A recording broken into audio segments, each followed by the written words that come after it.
India's largest digital media network Suman టీవీతో చేతులు కలపండి. ఫ్రాంచైజ్ ద్వారా లోకల్ మీడియా పార్ట్నర్ అవ్వండి.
దయచేసి మీ ముందు ఉన్న వాళ్ళంతా కూడా కూర్చోవాలి.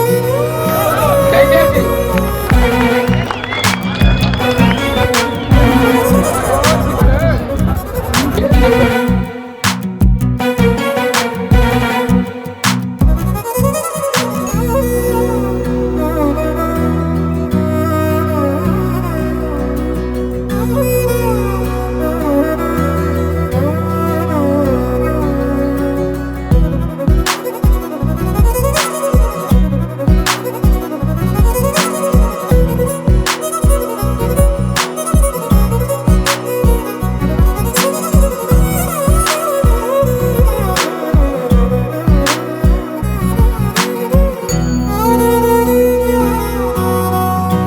భారత చైతన్య యువజన పార్టీ ఆధ్వర్యంలో ఈ రోజు తలపెట్టిన రాయలసీమ సింహగర్జనకు విచ్చేసిన నా అన్నదమ్ములకు అక్క చెల్లెళ్లకు, రైతులకు, యువతకు, రాయలసీమ ప్రజానికానికి ప్రతి ఒక్కరికి పేరు పేరున హృదయపూర్వక నమస్కారాలు తెలియజేస్తున్నాను.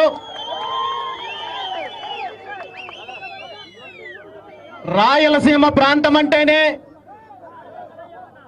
ఒక చరిత్ర. ఆంధ్రప్రదేశ్ రాష్ట్రంలో కాదు, భారతదేశం మొత్తం మీద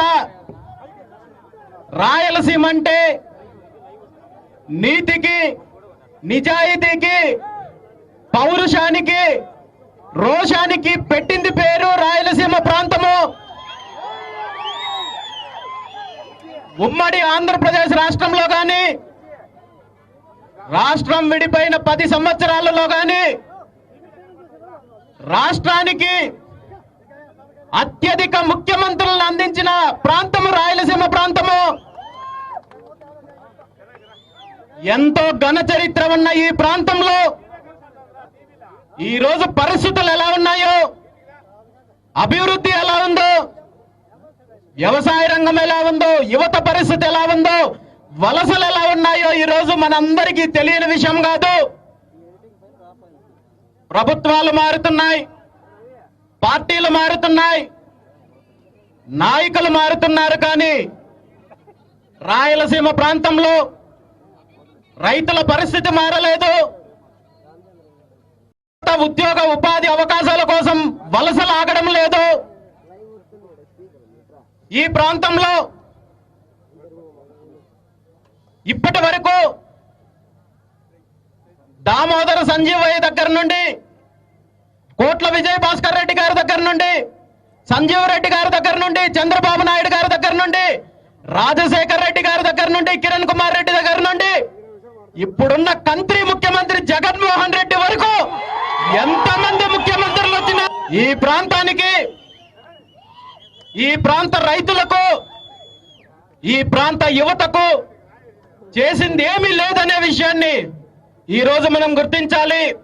రాయలసీమ ప్రాంతంలో గత కొన్ని దశాబ్దాల కాలం నుండి ఎన్నో సాగునీటి ప్రాజెక్టులు పెండింగ్ లో ఉన్న ఏ ఒక్క ప్రాజెక్టు పూర్తి చేసి ఈ ప్రాంత రైతాంగానికి మంచి చేయాలనే ఆలోచన ఏ ఒక్క ముఖ్యమంత్రికి రాలేదు.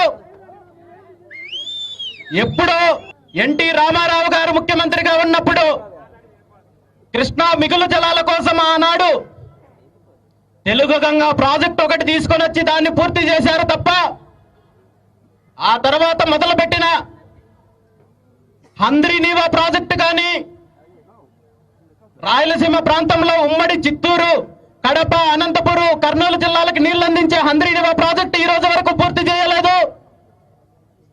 అదేవిధంగా మడకసిర బ్రాంచ్ కెనాల్ ప్రాజెక్టు పూర్తి చేయలేదు. ఆలూరు, పత్తికొండ నియోజకవర్గాలకి రైతాంగానికి నీరందించే వేదవతి ప్రాజెక్టు లాంటి ప్రాజెక్టులు పూర్తి చేసే కార్యక్రమం ఏ ఒక్క ప్రభుత్వం చేయలేదు.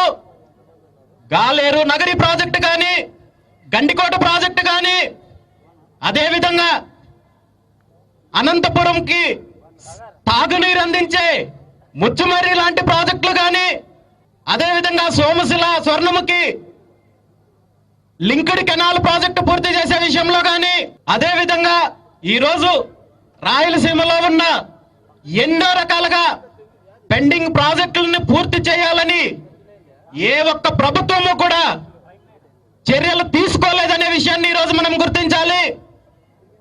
కానీ ఇదే నీటి ప్రాజెక్టుల పేరు చెప్పి వేల కోట్ల రూపాయలు దోచుకునే కార్యక్రమాన్ని చేస్తున్నారు.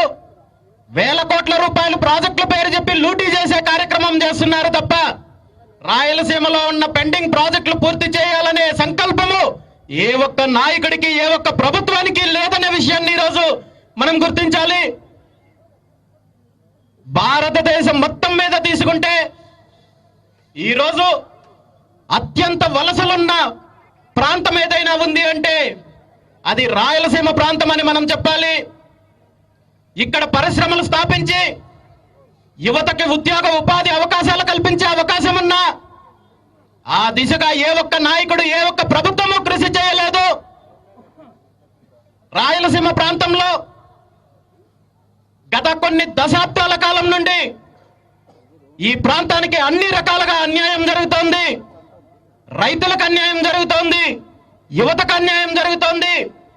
ఈ ప్రాంతంలో ఏ ఒక్క అభివృద్ధి కార్యక్రమము జరగకుండా పూర్తిగా ఈ ప్రాంతానికి వెనక నెట్టేసే కార్యక్రమం జరుగుతోంది. మరీ ముఖ్యంగా 2019లో తప్పుడు హామీలతో, తప్పుడు వాగ్దానాలతో అధికారంలోకి వచ్చిన వైఎస్ జగన్మోహన్ రెడ్డి గారి ప్రభుత్వము ప్రాజెక్టుల పేరు చెప్పి వేల కోట్ల రూపాయలు లూటీ చేశారు. ఈ ప్రాంతంలో గనులు లూటీ చేశారు, సహజ వనరులు లూటీ చేశారు తప్ప ఈ ప్రాంతంలో ఏ ఒక్క ప్రాజెక్టు పూర్తి చేయలేదు, ఏ ఒక్క పరిశ్రమ తీసుకురాలేదు. రాష్ట్రం మొత్తం మీద వైఎస్ జగన్మోహన్ రెడ్డి గారు సుమారు 37,000 కోట్ల రూపాయలు లూటీ చేసి నీటి ప్రాజెక్టుల పేరు చెప్పి ఒక్క ఎకరాకి కానీ, ఒక్క రైతుకు కానీ నీళ్లు ఇవ్వలేని చేత కానీ ఈ వైఎస్ జగన్మోహన్ రెడ్డి గారి ప్రభుత్వం అనే విషయాన్ని ఈ రోజు మనమందరం గుర్తించాలి. వైఎస్ జగన్మోహన్ రెడ్డి గారు తన ఈ 4.5 సంవత్సర పరిపాలనలో పూర్తి చేసింది కేవలం ఒకే ఒక్క ప్రాజెక్టు. అదే కడప జిల్లాలో సర్వారాయుడు ప్రాజెక్ట్ అనే ఒక ప్రాజెక్టుని పూర్తి చేశారు. ఈ ప్రాజెక్టు కూడా ఎందుకు పూర్తి చేశారంటే రైతులకు నీళ్లు ఇవ్వడం కోసం కాదు, ప్రజలకు తాగునీరు అందించడం కోసం కాదు, కేవలం తన మేనమామ చేపల చెరువుల కోసము, తన సమస్త భారతీయ సిమెంట్ కోసం నీళ్లు అందించడం కోసం తప్ప ఏ ఒక్క రైతుకు నీళ్లు అందించే కార్యక్రమము వైఎస్ జగన్మోహన్ రెడ్డి గారు చేయలేదు. ఈ ప్రాంతంలో పారిశ్రామికంగా అభివృద్ధి చేసి అన్ని రకాలుగా యువతీ యువకులకు ఉపాధి ఉద్యోగ అవకాశాలు కల్పించే అవకాశం ఉన్నా ఆ దిశగా ప్రయత్నం చేయకపోగా పూర్తిగా పారిశ్రామిక అభివృద్ధి పేరు చెప్పి వేల ఎకరాలు లూటీ చేసే కార్యక్రమాన్ని వైఎస్ జగన్మోహన్ రెడ్డి గారు చేస్తున్నారు. కడప జిల్లాలో ఉక్కు ఫ్యాక్టరీ, ఉక్కు పరిశ్రమలు తీసుకొని వచ్చి వేల మందికి ఉపాధి ఉద్యోగ అవకాశాలు కల్పించే అవకాశం ఉన్నా ఇప్పటి వరకు కనీసము 2 సార్లు ప్రారంభం చేసిన ఆ పనులు మొదలు కాని పరిస్థితి ఉందంటే దానికి పూర్తిగా జగన్మోహన్ రెడ్డి గారి చేతగానితనం అనే విషయాన్ని ఈ రోజు మనం అందరం గుర్తించాలి. అదేవిధంగా రాయలసీమకి ఎంతో ప్రతిష్టాత్మకమైన కేంద్ర ప్రభుత్వానికి సంబంధించిన సంస్థల ద్వారా చిత్తూరు జిల్లా శ్రీకాళహస్తి నియోజకవర్గంలో మన్నవరం ప్రాంతంలో ఒక భారీ పరిశ్రమను అప్పటి కేంద్ర ప్రభుత్వం కేటాయిస్తే ఆ పరిశ్రమను పక్క రాష్ట్రాలకు తరలించినప్పుడు అడ్డుకోలేని చేతగాని ముఖ్యమంత్రి జగన్మోహన్ రెడ్డి గారు, అదేవిధంగా 3 రాజధానులు అని చెప్పి ఈ రాష్ట్ర ప్రజలను మోసం చేయడంతో పాటు ముఖ్యంగా ఈ రాష్ట్రానికి సంబంధించిన రాజధానిని విశాఖకు తరలించడం ద్వారా ప్రధానంగా నష్టపోయేది రాయలసీమ ప్రాంత వాసులనే విషయాన్ని మనం అందరం గుర్తించాలి. కృష్ణానదికి సంబంధించిన ట్రిబ్యునల్ ని కర్నూలులో ఏర్పాటు చేస్తామని చెప్పి కేంద్ర ప్రభుత్వం ముందుకొస్తే కర్నూలులో వద్దు, దీన్ని విశాఖపట్నంలో ఏర్పాటు చేయమని చెప్పి లేఖలు అందించిన ప్రభుత్వము ఈ జగన్మోహన్ రెడ్డి గారి ప్రభుత్వము. ఈరోజు జగన్మోహన్ రెడ్డి గారు అధికారంలోకి వచ్చిన తర్వాత ఈ రాష్ట్రానికి అన్యాయం చేశారు, ఈ రాష్ట్ర ప్రజలకు అన్యాయం చేశారు, నిరుద్యోగులకు అన్యాయం చేశారు, రైతులకు అన్యాయం చేశారు. ఉక్కు ఫ్యాక్టరీ లాంటి పరిశ్రమలు స్థాపించి ఉద్యోగ ఉపాధి అవకాశాలు కల్పించే అవకాశం ఉన్న సొంత జిల్లా, సొంత నియోజకవర్గానికి అన్యాయం చేశారు. చివరికి తన కుటుంబ సభ్యులకు కూడా న్యాయం చేయలేని కేవలం జగన్మోహన్ రెడ్డి అనే విషయాన్ని ఈ రోజు ఈ రాష్ట్ర ప్రజలంతా గుర్తించారు. ఇంతమందిని ద్రోహం చేసి ఇంత అరాచకమైన పాలన అందిస్తున్న జగన్మోహన్ రెడ్డి చివరికి కలియుగ ప్రత్యక్ష దైవమైన వెంకటేశ్వర స్వామి సంపదను దోపిడీ చేయడానికి కూడా ఈరోజు వెనకడుగు వేయడం లేదు. చిత్తూరు జిల్లాలో పెద్దిరెడ్డి రామచంద్రారెడ్డి అనే ఒక దొంగని తన ప్రభుత్వానికి అండగా ఉంటూ శేషాచలం అడవుల్లో ఉన్న ఎర్రచందనాన్ని పూర్తిగా వేల కోట్ల రూపాయల ఎర్రచందనాన్ని దోపిడీ చేయిస్తూ తిరుమల తిరుపతి దేవస్థానానికి సంబంధించి ఈవోగా తిరుమల ఆచారాలపైన కానీ హిందూ సాంప్రదాయాలపైన కానీ ఏమాత్రం నమ్మకం లేని ఒక ధర్మారెడ్డి అనే ఒక అధర్మాన్ని ఈరోజు టీటీడీ ఈవోగా నిర్మించి పూర్తిగా వెంకటేశ్వర స్వామికి సంబంధించిన వేల కోట్ల రూపాయల ఆదాయాన్ని దోపిడీ చేసే కార్యక్రమము వైఎస్ జగన్మోహన్ రెడ్డి గారు చేస్తున్నారు. ప్రభుత్వాలు మారుతున్నా, నాయకులు మారుతున్నా ఈ రాష్ట్రంలో రైతులకు మంచి జరగడం లేదు, వ్యవసాయ అభివృద్ధి జరగడం లేదు. ప్రతి సంవత్సరము వ్యవసాయ ఉత్పత్తులు తగ్గిపోతున్నాయి. ఈ రాష్ట్రంలో ఎన్నో జీవనదులున్నా, వ్యవసాయం పండించడానికి పూర్తిగా అనుకూలమైన భూములున్నా, వ్యవసాయం అన్ని రకాలుగా పండించే రైతులున్నా, వ్యవసాయ అభివృద్ధి కోసం పూర్తిగా ఏమాత్రం పట్టించుకోకుండా ప్రాజెక్టుల పేరు చెప్పి వేల కోట్ల రూపాయలు లూటీ చేస్తున్నారు. ఈ రాష్ట్రంలో పారిశ్రామిక అభివృద్ధి ద్వారా యువతి యువకులకు ఉద్యోగ ఉపాధి అవకాశాలు కల్పించి ఈ రాష్ట్రాన్ని అన్ని రకాలుగా ముందుకు తీసుకెళ్లే అవకాశం ఉన్నా పూర్తిగా వలసలు వెళ్ళడానికి కారణమవుతున్న ప్రభుత్వాలు ఈ రోజు మనం చూస్తున్నాము. వీటన్నింటిలో మార్పు రావాలంటే, ఈ దోపిడీని అరికట్టాలంటే, ఈ రాష్ట్రంలో రైతాంగానికి మంచి జరగాలి, యువతకి ఉద్యోగ ఉపాధి అవకాశాల ద్వారా యువత అభివృద్ధి చెందాలి, మంచి భవిష్యత్తు కావాలి, ఈ రాష్ట్రంలో మహిళలకు మంచి జరగాలి, పేద బడుగు బలహీన వర్గాలకు మంచి జరగాలంటే ఇప్పుడున్న కుటుంబ పార్టీలు, దోపిడీ పార్టీలు, వారసత్వ పార్టీల నుండి ఈ రాష్ట్రానికి విముక్తి కలిగించి ఒక సరికొత్త ప్రత్యేక దిశగా ఈ రాష్ట్రం పయనించినప్పుడే ఈ రాష్ట్రంలో మార్పులు వస్తాయి, అన్ని వర్గాల ప్రజలకు మంచి జరుగుతుంది, ఈ రాష్ట్రం అన్ని రంగాల్లో అభివృద్ధి చెందుతుందనే ఒక సంకల్పంతో ఈ రాష్ట్రంలో ఆవిర్భవించిన పార్టీ బీసీ యువజన పార్టీ, భారత చైతన్య యువజన పార్టీ. ఈరోజు ఒక ఎన్నికల కోసమో, ఒక వర్గం కోసమో, ఒక ప్రాంతం కోసమో ఏర్పడిన పార్టీ ఏమాత్రం కాదనే విషయాన్ని ఈరోజు గుర్తించాలి. ఈ రాష్ట్రంలో అన్ని రకాలుగా మార్పులు తీసుకొని వచ్చి వ్యవసాయ అభివృద్ధి, యువత భవిష్యత్తు, బడుగు బలహీన వర్గాల భవిష్యత్తు కోసము ఈ రాష్ట్రంలో ఒక ప్రత్యామ్నాయ రాజకీయ దిశగా అడుగులు వేస్తూ ముందుకొచ్చిన పార్టీ భారత చైతన్య యువజన పార్టీ.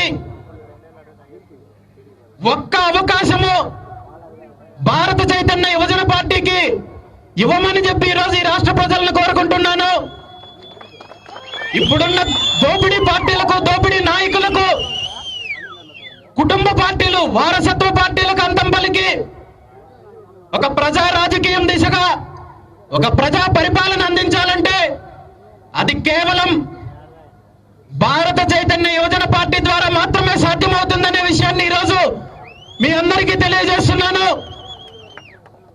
అన్ని రంగాల్లో మార్పులు తీసుకొని వచ్చి విద్యా రంగంలో కావచ్చు, వైద్య రంగంలో కావచ్చు, అదేవిధంగా వ్యవసాయ రంగంలో కావచ్చు, అన్ని రకాలుగా ఈ రాష్ట్రంలో మార్పులు తీసుకొని వచ్చి ఈ రాష్ట్రాన్ని అభివృద్ధి దిశగా తీసుకెళ్లే బాధ్యత భారత చైతన్య యువజన పార్టీ తీసుకుంటుంది.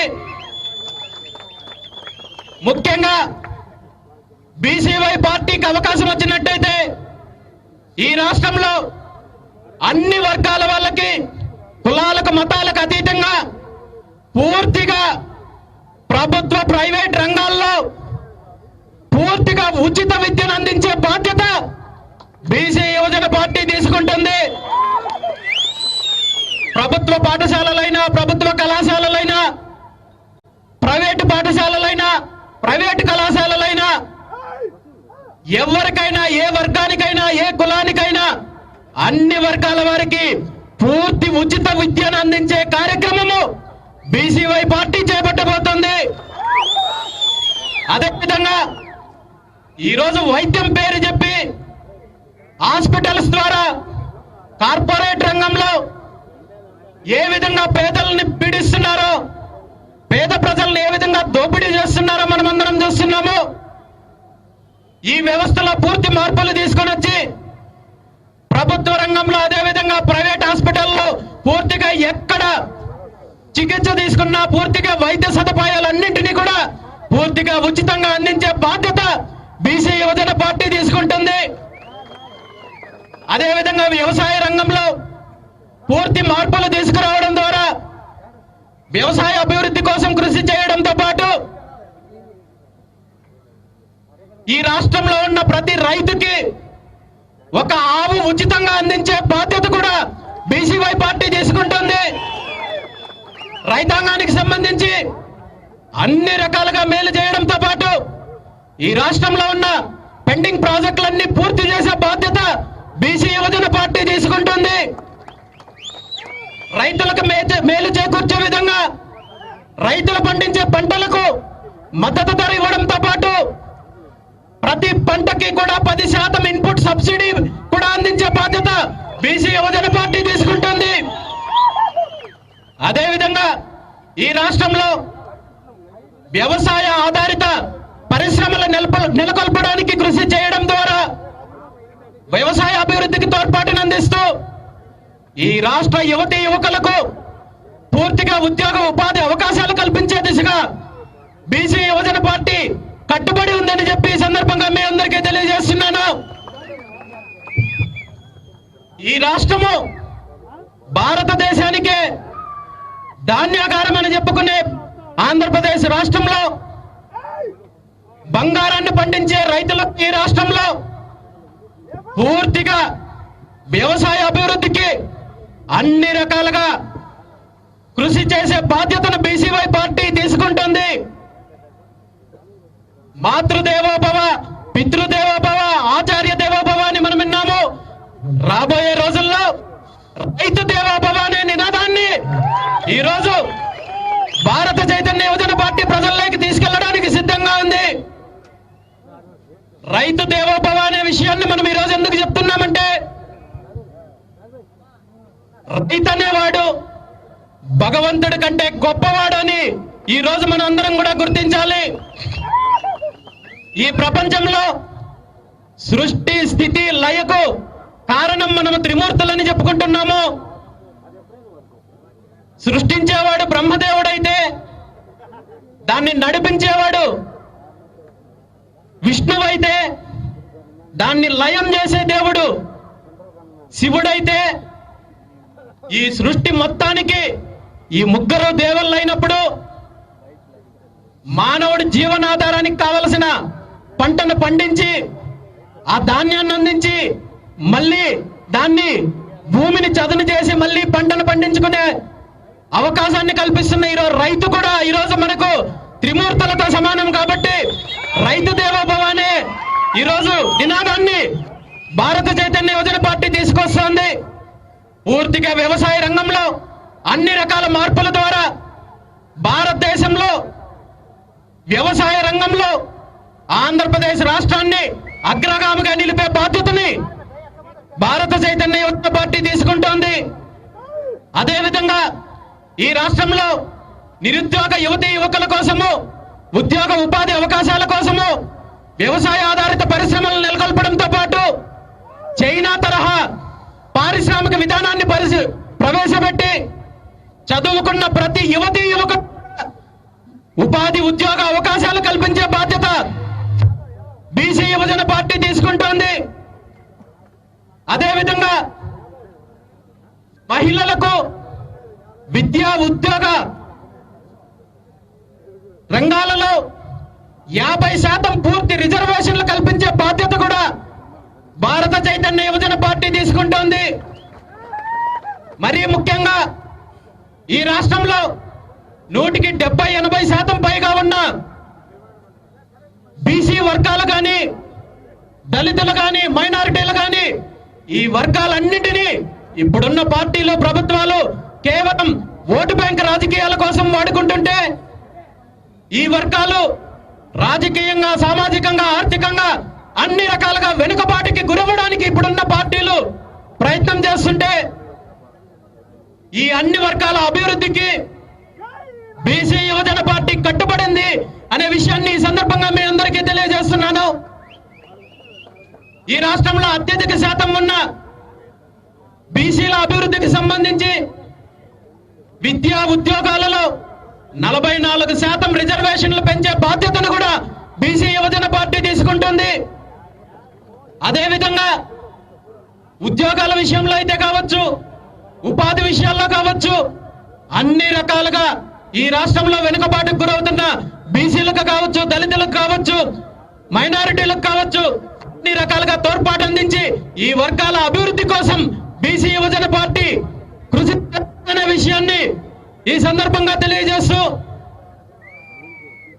ఈరోజు ఈ రాష్ట్రంలో అన్ని వర్గాల కోసము, రైతాంగము అభివృద్ధి కోసము, యువత కోసం, బడుగు బలహీన వర్గాల అభివృద్ధి కోసము ఆవిర్భవించిన భారత చైతన్య యువజన పార్టీకి ఒక్క అవకాశాన్ని ఇవ్వాల్సిందిగా ఈరోజు ఈ రాష్ట్ర ప్రజలను కోరుకుంటున్నాను. ఇప్పుడున్న ప్రధాన పార్టీలు ఈ రాష్ట్రంలో ఉన్న అన్ని వర్గాల వాళ్ళని కేవలం ఓటు బ్యాంక్ రాజకీయాల కోసం వాడుకుంటున్నారు. పదవుల గురించి చెప్తున్నారు, పథకాల గురించి చెప్తున్నారు తప్ప ఏ ఒక్క వర్గము అభివృద్ధి చెందలేదు. ఏ ఒక్క వర్గానికి రాజకీయ ప్రాధాన్యత లేదు. ఆర్థికంగా, సామాజికంగా, పారిశ్రామికంగా ఈరోజు ఏ ఒక్క వర్గము అభివృద్ధి చెందలేదనే విషయాన్ని మనందరం గుర్తించాలి. ఈ రాష్ట్రంలో ఏ పార్టీ అధికారంలోకి రావాలన్నా ప్రధానంగా అండగా నిలబడే వర్గాలు బీసీ వర్గాలు కావచ్చు, దళితులు కావచ్చు, మైనారిటీలు కావచ్చు, అదేవిధంగా కాపు సామాజిక వర్గం కావచ్చు, ఈ వర్గాలన్నింటినీ కూడా కేవలం తన రాజకీయ లబ్ధి కోసం ఈ పార్టీలు, ఈ నాయకులు వినియోగించుకుంటున్నారు తప్ప నిజమైన అధికారాన్ని ఈరోజు ఏ ఒక్క వర్గానికి ఇవ్వడం లేదనే విషయాన్ని ఈరోజు మనం గుర్తించాలి. నేను ఈ సందర్భంగా ఈ రాష్ట్రంలో ఉన్న అన్ని రాజకీయ పార్టీలకు సవాలు విసురుతున్నాను. మీకు నిజంగా దమ్ముంటే, మీకు నిజంగా ఈ రాష్ట్రంలో ఉన్న బీసీలను అభివృద్ధి పరచాలి, దళితులకు అభివృద్ధి చేయాలి, మైనార్టీలను అభివృద్ధి చేయాలి, ఈ రాష్ట్రంలో ఉన్న కాపు సామాజిక వర్గం అభివృద్ధి కావాలి అనే చిత్తశుద్ధి మీరుంటే ఒక్క అవకాశము ఈ 24 ఎన్నికల్లో ఏ పార్టీ గెలిచినా ఈ రాష్ట్రంలో, ఈ రాష్ట్ర ముఖ్యమంత్రిగా ఒక బీసీ నాయకుడికి అవకాశం ఇస్తానని చెప్పే దమ్ము మీకుందా అని చెప్పి ఈరోజు నేను ప్రశ్నిస్తున్నాను. ఒక కాపు సామాజిక వర్గానికి ముఖ్యమంత్రినిచ్చే ధైర్యం మీకుందా అని చెప్పి ఈరోజు నేను ప్రశ్నిస్తున్నాను. ఒక దళితుడిని ఈ రాష్ట్ర ముఖ్యమంత్రిగా ప్రకటించే దమ్ము ఈ పార్టీలకు ఉందా అని చెప్పి నేను ఈరోజు ఈ అన్ని పార్టీల్ని ప్రశ్నిస్తున్నాను. ఈ రోజు బీసీవై పార్టీ, బీసీ యువజన పార్టీ అన్ని పార్టీలకు ఈరోజు ఒకటే విషయం తెలియజేస్తున్నాము. ఈ రాష్ట్రంలో ఈ రాష్ట్ర ప్రజానికం బీసీ యువజన పార్టీకి అవకాశం ఇచ్చినట్టయితే 2 సంవత్సరాలు బీసీ ముఖ్యమంత్రిగా, 2 సంవత్సరాలు కాపు ముఖ్యమంత్రిగా, 1 సంవత్సరం దళిత ముఖ్యమంత్రిగా అవకాశం ఇవ్వగలిగే దమ్ము బీసీ యువజన పార్టీకి ఉంది. మరి ఆ దమ్ము తెలుగుదేశం పార్టీకి కానీ, వైఎస్ఆర్ కాంగ్రెస్ పార్టీకి కానీ, బీజేపీ పార్టీకి కానీ, కాంగ్రెస్ పార్టీకి కానీ ఏ ఒక్క పార్టీకైనా ప్రకటించే ధైర్యం ఉందా అని చెప్పి ఈ సందర్భంగా నేను మీ అందరికీ సవాలు విసురుతున్నాను. మీకు అవకాశం లేనప్పుడు మీ కుటుంబాలు, మీ కుటుంబ కోటరి ఈ రాష్ట్రాన్ని పరిపాలించి పూర్తిగా రాష్ట్రాన్ని లూటీ చేయాలనే దురుద్దేశంతో అధికారంలోకి రావాలనుకున్నప్పుడు ఈ రాష్ట్ర ప్రజలు కూడా ఆలోచించాలి. ఇలాంటి దొంగలకి, దోపిడీదారులకి మనం ఓట్లు ఎందుకు వేయాలి, అధికారాన్ని ఎందుకు ఇవ్వాలనే విషయాన్ని మనమందరం కూడా ఆలోచించాలి. ఈ రాష్ట్ర ప్రజలు ఆలోచించాలి, రైతులు ఆలోచించాలి, బీసీలు ఆలోచించాలి, ఎస్సీ ఎస్టీ మైనార్టీలు ఆలోచించాలి, కాపు సామాజిక వర్గం ఆలోచించాలి, ప్రతి ఒక్కరూ ఆలోచించాలి. ఈ రాష్ట్రానికి పట్టిన రాజకీయ గ్రహణాలను వదిలించి ఈ రాష్ట్ర అభివృద్ధి దిశగా, రైతుల అభివృద్ధి దిశగా, బడుగు బలహీన వర్గాల అభివృద్ధి దిశగా, యువత అభివృద్ధి దిశగా అన్ని రకాలుగా ఈ రాష్ట్రంలో మార్పులు తీసుకురావడానికి ఒక ఆశయంతో, ఒక లక్ష్యంతో ఆవిర్భవించిన బీసీ యువజన పార్టీకి మద్దతు ఇవ్వాలని, చెరుకు రైతు గుర్తుకి ఓటు వేసి ఈ రాష్ట్ర రాజకీయాల్లో ఒక చరిత్రను తిరగ రాయాలని ఈ రాష్ట్ర ప్రజానికాన్ని కోరుకుంటూ, ఈ రాష్ట్రంలో ఈ దోపిడీ పార్టీలు అంతమందేంత వరకు, ఈ దోపిడీని అరికట్టేంత వరకు, ఒక ప్రజా రాజకీయం దిశగా మార్పు తీసుకొచ్చేంత వరకు బీసీ యువజన పార్టీ పోరాటం చేస్తుందని చెప్పి ఈ సందర్భంగా మీ అందరికీ తెలియజేస్తూ, వచ్చే 24 ఎన్నికల్లో, అసెంబ్లీ ఎన్నికల్లో కావచ్చు, పార్లమెంట్ ఎన్నికల్లో కావచ్చు, ఈ రాష్ట్రంలో రాజకీయ మార్పు కోసం, రైతుల అభివృద్ధి కోసం, యువత అభివృద్ధి కోసం, బడుగు బలహీన వర్గాల అభివృద్ధి కోసం ఒక్క అవకాశాన్ని బీసీ యువజన పార్టీకి ఇవ్వాలని చెప్పి, చెరుకు రైతు గుర్తుకి ఓటు వేయాలని చెప్పి ఈ సందర్భంగా ప్రతి ఒక్కరిని కోరుకుంటూ, ఈరోజు రాయలసీమ సింహగర్జన కార్యక్రమానికి ఇక్కడికి విచ్చేసిన పెద్దలకు, మహిళలకు, యువతకు, ప్రతి ఒక్కరికి కూడా మరొక్కసారి పేరు పేరున ధన్యవాదాలు తెలియజేస్తూ సెలవు తీసుకుంటున్నాను. Thank you very much.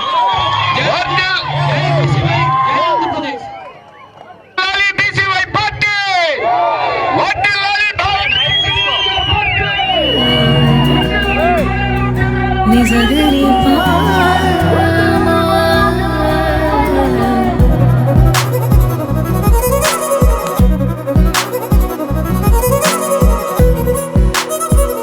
అనంతపురంలో జరుగుతున్న రాయలసీమ సింహగర్జన కార్యక్రమానికి అన్ని జిల్లాల నుండి రైతులు, యువత, మహిళలు విచ్చేయడం జరిగింది. ఈ రాష్ట్రంలో సుదీర్ఘకాలం పాటు ఈ రాష్ట్రాన్ని పరిపాలించిన తెలుగుదేశం పార్టీ కానీ, కాంగ్రెస్ పార్టీ హయాంలో కానీ, వైఎస్ఆర్ కాంగ్రెస్ పార్టీ హయాంలో కానీ పూర్తిగా ఈ రాష్ట్రానికి అన్యాయం జరిగింది. ఈ రాష్ట్రం అన్ని రకాలుగా వెనకబడింది. రైతులు మోసపోయారు, యువత మోసపోయారు, బీసీ, ఎస్సీ, ఎస్టీ, మైనారిటీ వర్గాలు మోసపోయారు. రాజకీయంగా, సామాజికంగా, ఆర్థికంగా అన్ని రకాలుగా వెనుకబాటుకు గురవుతూ ఈ కుటుంబ పార్టీలు పూర్తిగా ఈ రాష్ట్రాన్ని లూటీ చేసే కార్యక్రమం చేస్తున్నారు. కాబట్టి ఈ రాష్ట్రంలో ఒక ప్రజా రాజకీయం కావాలి, ఒక ప్రత్యామ్నాయ రాజకీయం కావాలని ఈ రాష్ట్ర ప్రజల ఆకాంక్ష ఏదైతే ఉందో దానికి అనుగుణంగానే భారత చైతన్య యువజన పార్టీ ఆవిర్భావం జరిగింది. వచ్చే 24 ఎన్నికల్లో, అసెంబ్లీ, పార్లమెంట్ ఎన్నికల్లో ఈ రాష్ట్రంలో ఒక ప్రత్యామ్నాయ శక్తిగా బీసీ యువజన పార్టీ ఆవిర్భవించబోతోంది. ఖచ్చితంగా ఈ రాష్ట్ర ప్రజలు రాజకీయ మార్పు కోరుకుంటున్నారు. బీసీవై పార్టీని ఆదరిస్తారు. ఈ రాష్ట్రంలో అన్ని వర్గాల ప్రజలకు మేలు చేసే సంకల్పంతో బీసీ యువజన పార్టీ ప్రజల్లోకి వెళ్ళబోతోంది. ఖచ్చితంగా వచ్చే ఎన్నికల్లో బీసీ యువజన పార్టీని రాష్ట్ర ప్రజలు ఆదరిస్తారనే నమ్మకంతో ఈరోజు ఎన్నికలను ఎదుర్కోవడానికి సిద్ధంగా ఉన్నాము. Thank you.